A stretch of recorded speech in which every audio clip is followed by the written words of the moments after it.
জি 24 ঘন্টায় স্বাগত আপনাদের সঙ্গে আমি শুভদীপ। শুরু করছি 3টে 3 মিনিট 3 খবর।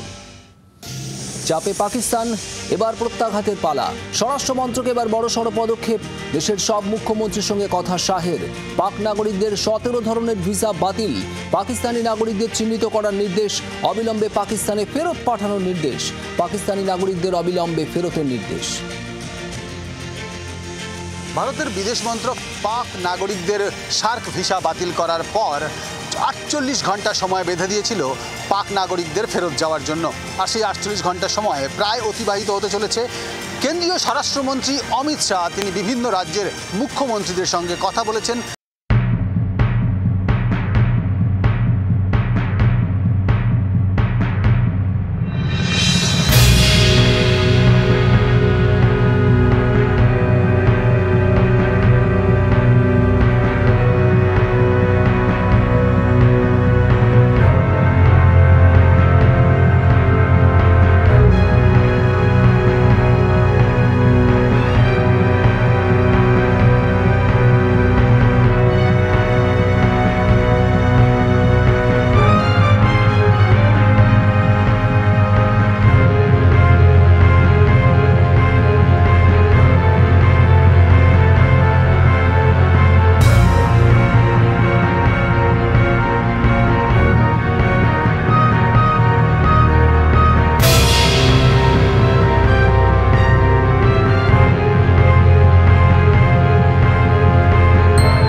पर पहुंचा हूं जहां पर आतंकियों ने निर्ममता से 27 लोगों को मौत के घाट उतार दिया। ये वो 27 लोग हैं जो भारत के अलग अलग राज्यों से यहां पर पिकनिक मनाने आए थे, यहां पर घूमने आए थे। और ये वही पिकनिक स्पॉट है, बैसरन पिकनिक स्पॉट, जिसके लिए बाकायदा बच्चों का, महिलाओं का अलग अलग जो चार्ज आप देखिए यहाँ पर उनसे लिया गया।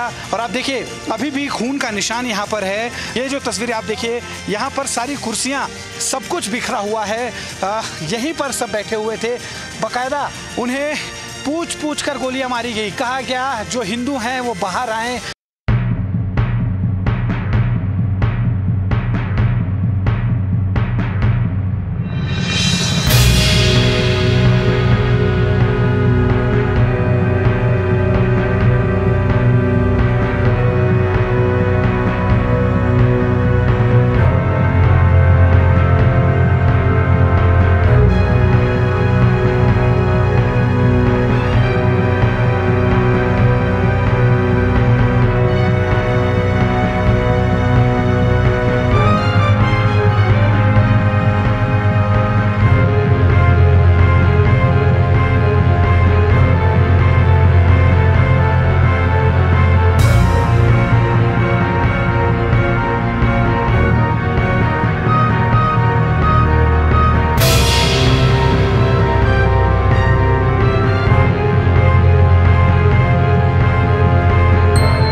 বরাবর 3টি জায়গায় গুলি বোমা।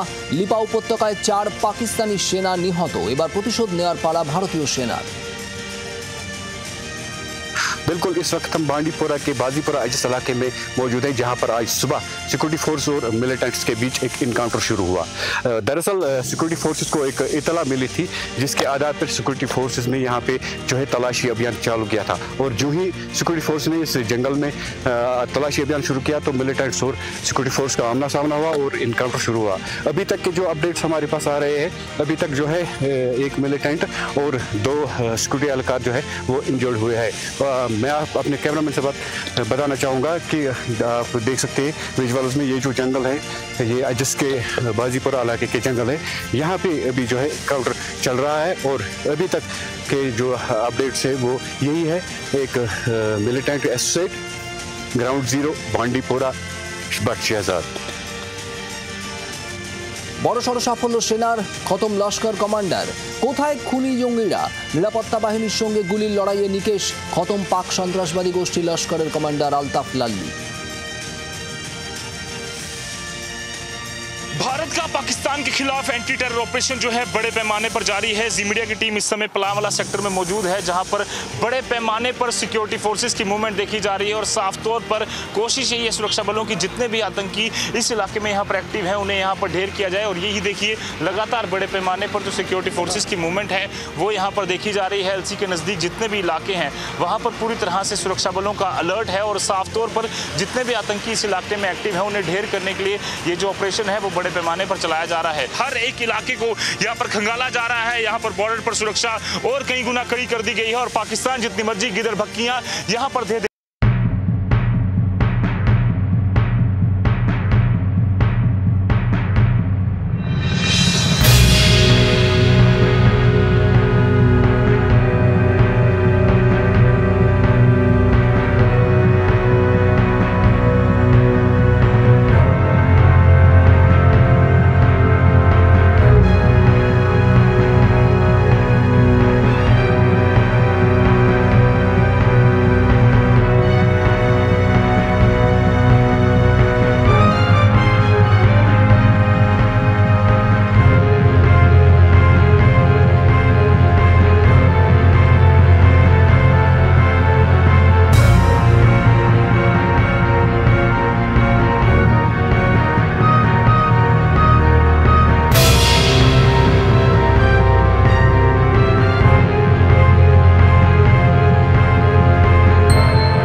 বুঝতে পারেননি যে জমির গাছের কাছে তিনি বসে রয়েছেন সেটা পাকিস্তানের জমি এবং সেই সময় দুজন পাক রেঞ্জার্সের জওয়ান এসে তাকে আটক করে। এখনো পর্যন্ত তাকে মুক্তি দেওয়া হয়নি। যেহেতু পেহেলগাঁওয়ের ঘটনা ঘটেছে এবং সেই ঘটনা ঘটার পর ভারত সরকার পাকিস্তানের বিরুদ্ধে একাধিক কূটনৈতিক কড়া পদক্ষেপ নিয়েছে এবং তার জেরেই কিন্তু এই জওয়ানকে মুক্তির বিষয়ে গড়িমসি করছে। বিএসএফের তরফ থেকেও কিন্তু সর্বোচ্চ স্তর থেকে চেষ্টা চালানো হচ্ছে যাতে ওই জওয়ানকে দ্রুত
দেওয়াই উচিত। ইন্ডিয়া গভর্নমেন্ট এদের সাথে তো দীর্ঘদিন ধরে ফাইট করেই যাচ্ছে, পলিটিক্যাল লেভেলে, ডিপ্লোম্যাটিক লেভেলে এবং মিলিটারি লেভেলে, সব দিকেই ডিসিশন নেওয়া উচিত কিছু। এতে তো মানুষের তো মানে ভাবনা চিন্তার লেভেলই পাল্টে যাবে। এইভাবে কি হতে পারে? কেউ কি দ্বিতীয়বার আরেকবার ওই পজিশনে পড়তে চাইবে? পর্যটনে তো মার খাবেই, তবে উপযুক্ত শাস্তি হওয়া দরকার, ইমিডিয়েট অ্যাকশন নেওয়া উচিত। সামনে প্লে গুলি করে মেরে দেওয়া উচিত। কেন ধরা পড়লো না? এইটুকুন জায়গার মধ্যে সে চলে গেল পাকিস্তান, হ্যাঁ কী করে গেল? সেইটাকে তদন্ত করুক। একদিকে পাহেলগাঁওয়ের ঘটনায় ভূস্বর্গ ভয়ঙ্কর, বাদ সাধছে পর্যটনে। উপত্যকায় ঘুরতে যেতে এখন বুক কাঁপছে বাঙালির, ফাঁকা পাহেলগাঁও। আর অন্যদিকে বাঙালির আরেক হিল ডেস্টিনেশন সিকিম, সেখানে আবার আবহাওয়ার খামখেয়ালিপনা। ভয়াবহ বৃষ্টি উত্তর সিকিমের সিঁদুরে মেঘ দেখছেন পর্যটকরা। পাহাড় বেয়ে জলের স্রোত নামছে হু হু করে। লাচুং ও লাচেন থেকে পর্যটকদের সরানো হয়েছে চুংথাংয়ে। পহেলগাঁও জঙ্গি হানার জেরে রাশি রাশি বুকিং ক্যান্সেল হচ্ছে জম্মু কাশ্মীর। পাশাপাশি এই দুর্বিষহ গরমের হাত থেকে পরিত্রাণ পেতে যে সমস্ত ভ্রমণ পিপাসু বাঙালি সিকিম যেতে চান, সেখানেও কিন্তু অসুবিধার সম্মুখীন হতে হচ্ছে তাদের। ইতিমধ্যেই প্রবল বৃষ্টিতে উত্তর সিকিমের লাচুং লাচেং সহ বিস্তীর্ণ অংশ মূল সিকিমের সঙ্গে কার্যত যোগাযোগ বিচ্ছিন্ন। এমনকি রাজধানী গ্যাংটকও লাগাতার প্রবল বর্ষণ এবং দফায় দফায় লোডশেডিংয়ে সেখানে টেকা দেয়। এই অবস্থায় পর্যটন প্রিয় বাঙালি এই গরমের হাত থেকে বাঁচতে মূলত বেছে নিচ্ছে দার্জিলিংকে। পাশাপাশি যারা ভিন রাজ্যে বেড়াতে যেতে চান, তাদের জন্য এখনও খোলা রয়েছে হিমাচল প্রদেশ এবং উত্তরাখণ্ডের রাস্তা, এমনটাই মনে করছেন পর্যটন শিল্পের সঙ্গে যুক্ত মানুষ। জি 24 ঘন্টার জন্য ক্যামেরায় তরুণের সঙ্গে অয়ন, কলকাতা। রাস্তা থেকে আবার ক্লাসরুমে ফিরছেন চাকরিহারারা। অবস্থান প্রত্যাহার করলেও আন্দোলনে অনড়। আদালতের কথায় আবার স্কুলে ফিরছেন চাকরিহারারা। গরমের ছুটিতে আবারও রাস্তায় নেমে অবস্থানের হুঁশিয়ারি। এসএসসি চেয়ারম্যানকে কাজ করার সুযোগ দেওয়ার সিদ্ধান্ত। এসএসসি ভবনের সামনে থেকে আন্দোলন প্রত্যাহার করে দিলেন যোগ্য চাকরিহারারা। তাদের বক্তব্য যে তাদের আন্দোলন চলবে, তবে এই মুহূর্তে এসএসসির সামনে থেকে তারা আন্দোলন তুলে নিচ্ছেন। তারা আন্দোলন চালাবেন শহীদ মিনারের সামনে। যেই মুহূর্তে তারা আন্দোলন তুলে নেওয়ার ঘোষণা করলেন, সাথে সাথে কিন্তু পুলিশ গাড়ি চলাচল চালু করে দিল। এসএসসি ভবনের সামনে থেকে করুণাময়ীর দিকে কিন্তু গাড়ি চলা শুরু হয়ে গেল। সঙ্গে সঙ্গেই তারা জানিয়েছেন যে আপাতত তারা দুদিন স্কুল যাবেন, তারপরে সামার ভ্যাকেশন আসবে। সামার ভ্যাকেশনে কিন্তু তারা আবারও পুরো দমে শহীদ মিনারের সামনে আন্দোলন করবেন, ধর্নায় থাকবেন।